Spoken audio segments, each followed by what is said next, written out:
오늘은 제 영업 10년 경력 중에 가장 미친 영업 스킬을 알려드리려고 하는데요.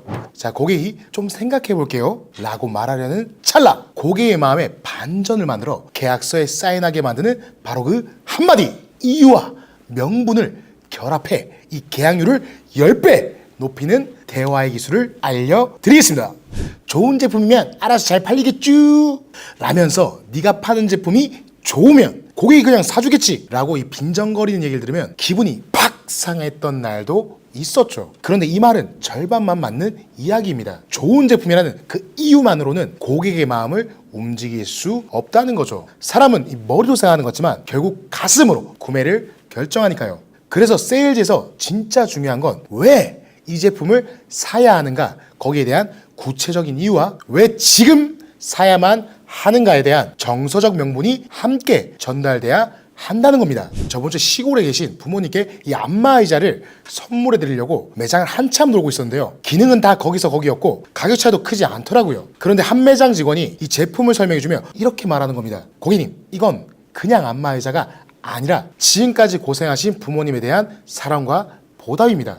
그 말을 듣는 그 순간 마음이 툭 하고 열렸습니다. 내가 이걸 왜 사야 하는지가 명확해졌거든요. 자, 여러분, 사람은 이성적으로 결정하는 것 같지만 실제 행동은 감정적으로 결정하는 경우가 굉장히 많습니다. 즉, 고객은 구매할 이유만으로는 움직이지 않는다는 거죠. 이 고객의 행동을 유도하려면 이유와 명분, 이 두 가지가 반드시 결합되어야 합니다. 자, 예를 들어 어떤 고객이 이 5천만 원짜리 캠핑카를 알아본다고 칩시다. 자, 캠핑카의 연비, 실내 공간, AS 조건 등은 모두 다 이유죠. 그런데 고객은 이 이유만으로는 쉽게 결정하지 못합니다. 왜 그럴까요? 캠핑카 같은 제품은 단순히 기능이 좋은 물건이 아니라 우리의 삶의 경험을 바꾸는 제품이기 때문이죠. 쉽게 말해서 필요한 제품이라서 사는 게 아니라 그 제품을 통해 얻을 수 있는 경험과 감정과 시간을 보고 결정한다는 겁니다. 자, 그렇기 때문에 우리 영업인들은 제품의 기능뿐만 아니라 이 감성 터치를 반드시 해줘야 한다는 겁니다. 자, 고객님, 많은 기능들이 있지만 이건 가족과 함께 보낸 삶에 더욱더 행복하게 만들어주는 최고의 선물이 될 겁니다. 자, 이 한 문장이 고객의 마음속에 이 머뭇거림을 완벽히 지웁니다. 사야 하는 이유가 제품의 장점과 기능이라면 이 사야 하는 명분은 삶의 변화이자 질입니다. 자, 이 두 가지를 함께 제시하자는 세일즈는 마치 한쪽 바퀴만 달린 외발 자전거와 같은데요. 한 방향으로 계속 기울 뿐 앞으로 나아가기 힘들단 말이죠. 이유와 명분에 대한 근거는 실제로 심리학, 행동경제학, 소비자 행동학에서 반복적으로 입증되었습니다. 자, 대표적으로는 하버드대 제럴드 젤트만 교수는 이 소비자의 95%가 무의식적인 감정에 의해 구매 결정을 내린다고 말했습니다. 또한 사후 정당화 이론이라는 게 있는데요. 여기에 따르면 사람은 결정을 내린 후에 그 결정을 합리화하는 이유를 스스로 만들어낸다고 하죠. 그러니까 이 명분은 실제로 구매를 촉진하기도 하지만 구매 이후의 만족도를 결정짓는 핵심 요인이 되기도 한다는 겁니다. 명분은 이 논리보다 강한 감정의 뒷받침인데요. 고객을 설득시키기 위해서는 이성적 판단이 이 계산기도 두드리는 것보다 감정적인 마음을 먼저 두드려야 한다고 해도 과언은 아닙니다. 이런 고객의 정서적 근거를 놓치는 순간 상품이 아무리 좋더라도 판매는 일어나기 어렵단 말입니다. 또 한 번 이 이유와 명분의 전략을 제대로 활용한 사례를 하나 소개해 드리겠습니다. 제 친구가 서울에서 부동산 하는데요. 이 퇴직한 고객에게 한강뷰에 위치한 이 고급 주택을 판매하고 있었습니다. 이 한강뷰 주택의 가격은 약 20억대 이상으로 같은 평수의 도시명 아파트보다도 약 30%나 비쌌습니다. 그러자 고객은 경치도 좋고 시설도 좋지만 너무 비싼 것 같아서 좀 망설여지네요 라고 말했죠. 제 친구는 고객의 말에 일절 반박하지 않았습니다. 고객님, 이 주택은 고객님의 아침의 기분을 바꾸는 최고의 결정일 겁니다 라고 이야기를 시작했습니다. 자, 고객님께서는 지금까지 매일 새벽에 출근하시고 주말까지도 업무 연락에 시달린다고 말씀하셨죠. 이제부터 매주 금요일 오후 이 집에서 한적한 저녁을 맞이하실 수 있습니다. 강가 위를 걷는 물안개를 보면서 차 한잔, 와이프분과 나누는 대화, 그리고 무엇보다 고요한 곳에서 아무것도 하지 않는 여유를 갖게 되는 경험을 하실 겁니다. 그 경험은 단순히 돈을 넘어서는 삶의 질을 높이는 선택이 될 겁니다. 지금 고객님께 필요한 건 더 넓은 집이 아니라 더 넓은 마음의 공간 아닐까요? 자, 그 고객은 아무 말도 하지 않았지만 다음날 계약서를 쓰고 가셨다고 합니다. 자, 이 사례의 핵심은 분명한데요. 자, 이런 상담의 기본 구조를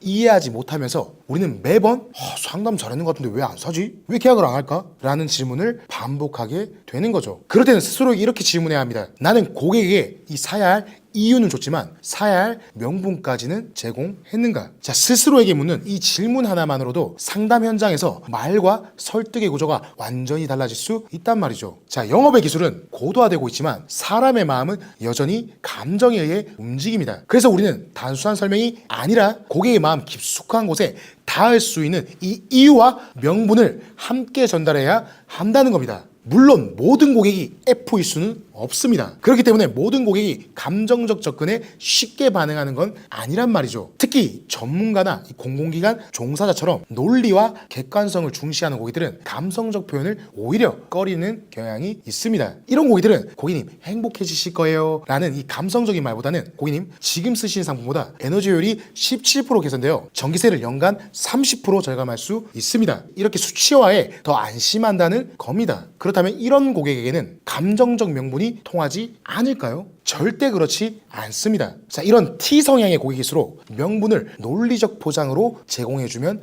된단 말이죠. 자, 제 친구 중에 이 병원에 MRI 장비를 판매하는 친구가 있는데요. 자, 병원 원장님한테 이 MRI 장비를 설명할 때, 자, 이 장비는 해상도가 뛰어나고 진단 속도가 빠릅니다 라고 이유만 전달할 때 효과가 반감된다는 겁니다. 그럴 때 이렇게 접근한다고 하더군요. 자, 원장님, 이 장비를 도입하면 환자당 1인당 평균 진료 시간이 20%나 단축됩니다. 이 시간은 환자의 만족도를 높이는 직접적인 요소이고 결과적으로는 병원의 평판과 수익 구조에 긍정적 영향을 준다는 겁니다. 더 많은 환자에게 더 나은 서비스를 제공하는 건 의료인으로서의 사명과도 일치합니다. 자, 이런 T 고객에게는 명분을 공공성이나 의료 철학과 연결하면 이성적 고객조차 깊은 공감을 표하게 되는 거죠. 즉, 감정적 언어를 쓰지 않더라도 명분은 여전히 필요하단 말입니다. 단지 그 명분의 형식을 고객에 맞게 조정하는 것이 이 핵심인 거죠. 또 어떤 말로는 명분을 너무 강조하면 감성파일처럼 보일 수 있다 라는 걱정인데요. 맞는 말입니다. 하지만 이건 명분을 전달하는 방식의 문제이지 명분 자체의 문제가 아니란 겁니다. 명분은 과장 없이 진심으로 그리고 고객 입장에서 제시해야 하는 거죠. 그제서야 고객은 이 사람이 나를 이해했다 라고 느끼고 신뢰를 쌓기 시작하죠. 사실 명분은 세일즈에서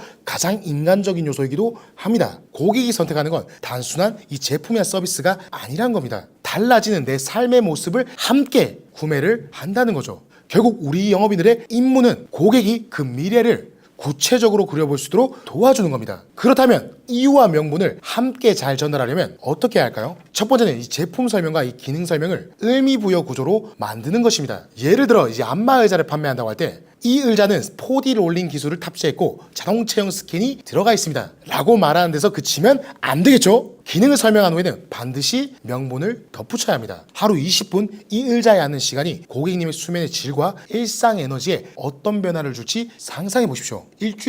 딱 일주일이면 차이가 보이기 시작할 겁니다. 고객님의 하루하루를 다시 충전해주는 역할을 할 겁니다. 이렇게 고객은 이유를 충분히 이해한 뒤 명분을 받아들일 준비를 하게 되는 거죠. 두 번째는 명분을 미리 꺼내는 겁니다. 많은 세일즈맨들이 이유를 먼저 설명하고 그 후에 명분을 덧붙이려고 합니다. 자, 그런데 고객이 갖고 있는 감정적 거부감을 넘기 위해서는 오히려 첫인상에서부터 명분을 먼저 제시하는 것이 더 효과적일 때도 있다는 거죠. 예를 들어 학부모를 대상으로 구몬, 눈높이 이런 학습지 상담을 할 때 자녀 교육 고민을 줄여들 수 있도록 설계된 학습지입니다 라는 말로 시작하면 훨씬 석들력이 높아진다는 겁니다. 이처럼 명분은 고객의 마음을 열게 하고 이유는 고객의 결정을 돕는 열쇠입니다. 자, 여러분, 결국 명분과 이유 이 두 가지를 적절한 타이밍에 사용할 줄 알아야 우리 영업인들은 쉽게 계약이라는 목표를 달성하게 될 겁니다. 자, 오늘 마무리 정리해 보겠습니다. 자, 우리는 왜 고객에게 이유와 명분 모두 줘야 할까요? 그 답은 간단합니다. 자, 고객은 상품을 사는 것이 아니라 그 상품이 제공할 미래의 만족을 미리 구매하는 것입니다. 사람은 오늘의 돈으로 내일의 감정을 사고 싶어 합니다. 기억하셔야 합니다. 사람은 이유로 시작해서 명분으로 결심을 한다는 걸요. 저는 이 영업이라는 직업이 변화시켜준 이 제 삶이 너무나 감사하기 때문에 이 유튜브를 통해서 작지만 진심 어린 조언을 계속해서 나누고 있습니다. 대한민국의 모든 영업인들을 존경하고 응원하겠습니다. 여러분, 구독, 좋아요, 알림 설정 꼭 한번 해주시고 다시 꼭 찾아뵀으면 감사하겠습니다. 자, 고정 댓글에 있는 영상도 함께 보신다면 도움이 되실 겁니다. 자, 오늘도 힘차게 마무리해 보겠습니다. 나영이와 당신의 손에 세일즈의 마스터키를 쥐어드릴 영업왕 마스터 양이었습니다. 감사합니다.